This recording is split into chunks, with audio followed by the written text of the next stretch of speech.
Creative cities పేరిట కొన్ని సిటీస్ని select చేస్తుంది డిఫరెంట్ ఏరియాస్లలో. అంటే ఇక్కడ గ్యాస్ట్రోనమీ అంటే ఈ ఫుడ్కి సంబంధించి లైక్ ఇప్పుడు ఒక్కొక్క ప్రాంతంలో ఒక్కొక్క ఫుడ్ అనేది చాలా టేస్టీగా ఉంటుంది, ప్రాముఖ్యత ఉంటుంది. ఫర్ ఎగ్జాంపుల్ హైదరాబాద్ అంటే బిర్యానీ. అట్లనే ఈ లక్నో, ఉత్తరప్రదేశ్ చెందిన ఈ లక్నోలో అవధ్ వంటకాలు, అవధ్ ప్రాంతానికి చెందిన వంటకాలు, ఆ క్యులినరీ అనేది చాలా ఫేమస్ అని చెప్పేసి ఇప్పుడు యునెస్కో లక్నోని సెలెక్ట్ చేసింది క్రియేటివ్ సిటీ ఆఫ్ గ్యాస్ట్రోనమీగా. ఇక్కడ మనం తెలుసుకోవాల్సింది ఫస్ట్ యునెస్కో చెందిన creative city network, creative cities network. ఇప్పుడు లక్నో అనేది గ్యాస్ట్రానమీ ఈ ఫుడ్ కేటగిరీలో సెలెక్ట్ అయింది.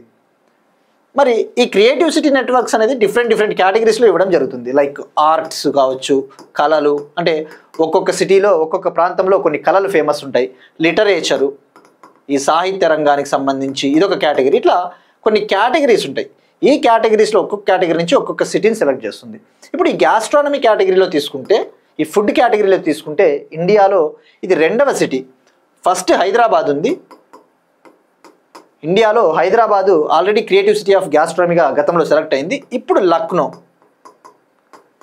మొన్న అక్టోబర్ 31న వరల్డ్ సిటీస్ డే జరిగింది. October 31 world cities day. ఈ వరల్డ్ సిటీస్ డే సందర్భంగా, ప్రపంచ నగరాల దినోత్సవం సందర్భంగా ఈ సంవత్సరం యునెస్కో ఈ క్రియేటివ్ సిటీస్ నెట్వర్క్లో కొత్తగా 58 సిటీస్ని యాడ్ చేసింది. ఈ సంవత్సరం యునెస్కో 58 సిటీస్ని యాడ్ చేసింది.